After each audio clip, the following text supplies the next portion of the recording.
ಸಂಯಮಿನಿಯ ಅಧಿಕಾರಿಯಾಗಿ ವೈವಸ್ವತ ನಾಮಕನಾಗಿ ಪ್ರಪಂಚದಲ್ಲಿರುವ ಪ್ರತಿಯೊಬ್ಬರ ಧರ್ಮ ಅಧರ್ಮ ಇದರ ಬಗ್ಗೆ ಸರಿಯಾದಂತ ಅಳತೆಯನ್ನು ಮಾಡಿ ಆ ಪ್ರಮಾಣಕ್ಕೆ ಸರಿಯಾದ ಪರಿಣಾಮವನ್ನು ಕೊಡಬಲ್ಲ ಯಮಧರ್ಮರಾಯ.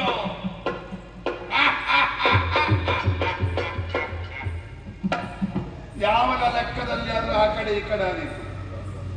ನಮ್ಮದು ಸ್ವಲ್ಪವೂ ಕಡಿಮೆ ಆಗಲಿಕ್ಕಿಲ್ಲ, ತಪ್ಪಿಯೂ ಹೆಚ್ಚಾಗಲಿಕ್ಕಿಲ್ಲ. ಕಾಲಾರ್ಧ ಪ್ರಮಾಣವು ಆಯುಷ್ಯ ಮುಗಿದ ಮೇಲೆ ಒಂದು ವ್ಯಕ್ತಿ, ಒಂದು ಆತ್ಮ, ಒಂದು ಜೀವ ಪ್ರಪಂಚದಲ್ಲಿ ಜೀವನವನ್ನು ಸವೆಸುವುದಕ್ಕಿಲ್ಲ. ಹುಟ್ಟಿದಾಗಲೇ 5 ವಿಷಯಗಳು ನಿರ್ಣಯ ಆಗಿರ್ತವೆ. ಒಂದು ಸಾವು, ಒಂದು ಆಯುಷ್ಯ, ಹೇಗೆ ಸಾಯಬೇಕು, ಎಷ್ಟು ಬದುಕಬೇಕು, ಸಂಪಾದಿಸುವ ವಿದ್ಯೆ, ಸಂಪಾದಿಸುವ ವಿತ್ತ, ಮಾಡಬೇಕಾದ ಕರ್ಮ. ಇದು 5 ಯಾವ ಜಾತಕ ತೋರಿಸಿದ್ರು, ಯಾವ ಪ್ರಾಯಶ್ಚಿತ್ತ ಮಾಡಿದ್ರು, ಯಾವ ಶಾಂತಿ ಹೋಮ ಮಾಡಿದ್ರು ಅದಕ್ಕಿಂತ ಹೆಚ್ಚು ಮಾಡ್ಲಿಕ್ಕೆ ಆಗುದಿಲ್ಲ. ಅಷ್ಟೇ ಆಗುತ್ತೆ. ವ್ಯತ್ಯಾಸ ಮಾಡ್ಲಿಕ್ಕೆ ಆಗುವುದಿಲ್ವ? ಕೆಲವದರಲ್ಲಾಗ್ತದೆ, ಆಗುವುದಾಗಲೇಬೇಕು. ಒಬ್ಬ ಬೆಟ್ಟದಿಂದ ಕೆಳಗೆ ಬೀಳಬೇಕು ಅಂತ ಉಂಟು, ಬೆಟ್ಟದಿಂದ ಕೆಳಗೆ ಬೀಳಲೇಬೇಕು. ಅವನು ಬೆಟ್ಟದಿಂದ ಕೆಳಗೆ ಬೀಳುವವನಿಗೆ ಪ್ರಾಯಶ್ಚಿತ್ತ ಯಾಕೆ? ಪ್ರಾಯಶ್ಚಿತ್ತ ಬೇಕು. ಯಾಕೆ? ಅವ ಕಲ್ಲಿಗೆ ಬೀಳ್ತಾನ, ಹುಲ್ಲಿಗೆ ಬೀಳ್ತಾನ, ಅದು ಅವನ ಆಚರಣೆಯಿಂದ ನಿರ್ಣಯ ಆಗುತ್ತೆ. ಹೀಗೆ ಸಾಯಬೇಕು, ಇಂಥ ದಿವಸವೇ ಸಾಯಬೇಕು. ಅವ ಆಗಲೇ ಬಿದ್ದು ಸಾಯ್ತಾನ, ನರಳಿ ನರಳಿ ಸಾಯ್ತಾನ, ಅದು ಅವನ ಆಚರಣೆ ನಿರ್ಣಯ ಮಾಡುತ್ತೆ. ಸಾಯುವುದು ಸಾಯುವುದೇ, ಸಾವು ಹೇಗಿರ್ತದೆ ಎನ್ನುವುದನ್ನು ಅವನ ಆಚರಣೆ ನಿರ್ಣಯ ಮಾಡುತ್ತೆ. ಧರ್ಮ ಅಧರ್ಮ ಇದರ ಬಗ್ಗೆ ಸರಿಯಾದ ಲೆಕ್ಕಾಚಾರ ನನಗೆ ಸತ್ತ ಮೇಲೆ ನಿರ್ಣಯ ಮಾಡುವುದು. ನನ್ನ ತಮ್ಮ ಒಬ್ಬ ಇದ್ದಾನೆ, ಶನಿ. ಅವು ಬದುಕಿರುವಾಗಲೇ ಲೆಕ್ಕಾಚಾರ ಮಾಡಿ ಹೇಗೆ ಇವನಿಗೇನು ಪರಿಣಾಮ, ಇವನಿಗೇನು ಪ್ರಭಾವ, ಅವ ಬದುಕಿರುವಾಗ ಲೆಕ್ಕಾಚಾರ ಮಾಡುವ. ಸೂರ್ಯನ ಮಕ್ಕಳಲ್ಲಿ ಸಂಜ್ಞಾದೇವಿಯಲ್ಲಿ ಉದಿಸಿದವ ನಾನು, ಛಾಯಾದೇವಿಯಲ್ಲಿ ಉದಿಸಿದವ ಅವ. ಪ್ರಪಂಚದ ನಿಜವಾದ ಅತಿಥಿ ನಾನೊಬ್ಬನೇ. ಮತ್ತೆ ಮುಖ್ಯ ಅತಿಥಿಗಳು ಅಂತ ಹಾಕಿದವರೆಲ್ಲ ಅತಿಥಿಗಳಲ್ಲ. ಅತಿಥಿ ಅಂದ್ರೆ ಎಂತದ್ದು? ಅವರೆಲ್ಲ ಕರೆಯದೆ ಬರುವವರು ಮುಖ್ಯ ಅತಿಥಿಗಳು ಅಂತ ಹೇಳಿದವರು. ಅವರಿಗೆ ತಿಂಗಳಿಗಿಂತ ಮೊದಲೇ ಹೇಳಬೇಕು, ಹೇಳಿದ್ರೆ ಬರುವುದಿಲ್ಲ ಅವರು. ನಾವು ತಿಥಿ ಹೇಳದೆ ಯಾರಾದ್ರೂ ಒಂದು ಯಮ ಬರಲಿ ಅಂತ ಕರೀಲಿಕ್ಕೆ ಉಂಟಾ? ಹೋಗಲಿ ಅಂತ ಹೇಳಿದ್ರು ನಾವು ಹೋಗದೇ ಇರುವುದಿಲ್ಲ, ಹೋಗುವವರು ನಾವು ಅತಿಥಿಗಳು. ಹಾಗೆಂದು ಲೋಕದವರಿಗೆ ಒಂದು, ಸಾಮಾನ್ಯರಿಗೊಂದು ಅಭಿಪ್ರಾಯ ಉಂಟು. ಯಮನ ಅವ ಭಯಂಕರ, ಅವ ಕ್ರೂರಿ, ಅವನಿಗೆ ಕೃಪೆ ಇಲ್ಲ, ಕಾಠಿಣ್ಯ ಮನಸ್ಸಿನವ. ಹಾಗೇನಿಲ್ಲ.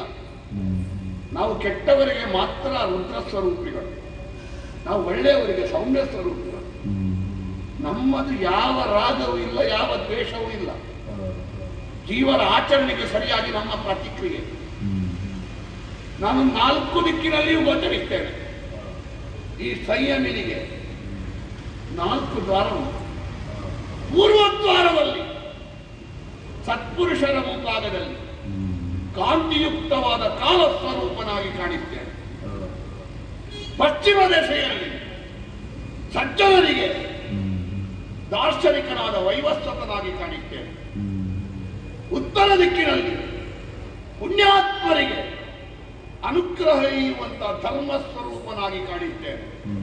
ದಕ್ಷಿಣ ದಿಕ್ಕಿನಲ್ಲಿ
ಕಾಲಪಾಶ ಒಬ್ಬ ವ್ಯಕ್ತಿಯ ಜೀವಜ್ಯೋತಿಯನ್ನು ಸೆಳೆಯುತ್ತದೆ.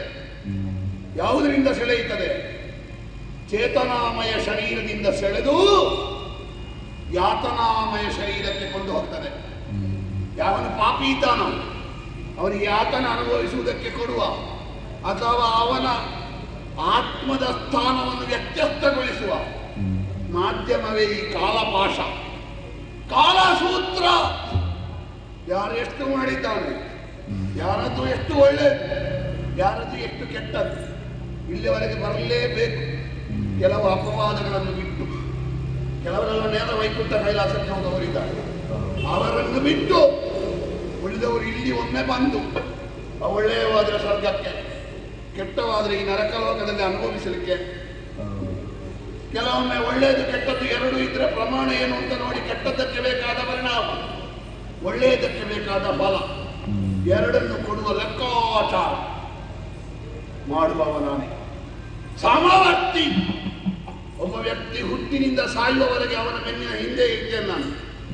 ಕೆಲವರೆಲ್ಲ ಆಚರಣೆ ಮಾಡುದು, ನನಗೆ 20 ಆಯಿತು 30 ಆಯಿತು ಹುಟ್ಟು ಹಬ್ಬ. ನಿಜವಾಗಿ ಬೇಸರ ಮಾಡಬೇಕವ. 20 ಹೋಯ್ತು 30 ಹೋಯ್ತು, ವರ್ಷ ಹೋದಷ್ಟು ಯಮ ಹತ್ತಿರ ಆಗ್ತಾನೆ, ಕರೆದುಕೊಂಡು ಬರ್ತಾನೆ. ಈಗ ಇವತ್ತು 3 ಕಡೆಯ ನಮ್ಮ ಓಲಗ ಮುಗಿಸಿಯಾಗಿದೆ. ಇದು 4ನೆಯ ದಕ್ಷಿಣ ದಿಕ್ಕಿನ ಓಲಗ. ಓಲಗದಲ್ಲಿ ಕುಳಿತುಕೊಂಡು ಪಾಪಿಗಳ ವಿಚಾರಣೆ ಆಗಿದೆ. ಪಾಪಿಗಳ ವಿಚಾರಣೆ ಆಗಬೇಕಾದ್ರೆ ನಾವು ನಿರ್ಣಯ ಮಾತ್ರ ಹೇಳುದು, ಏನು ಮಾಡಿದ್ದಾನೆ ಅಂತ ವಿವರಿಸುವುದಕ್ಕೆ. ಒಬ್ಬ ಇದ್ದಾನೆ ನಮ್ಮವ, ಎಲ್ಲಿದ್ದಾನೆ?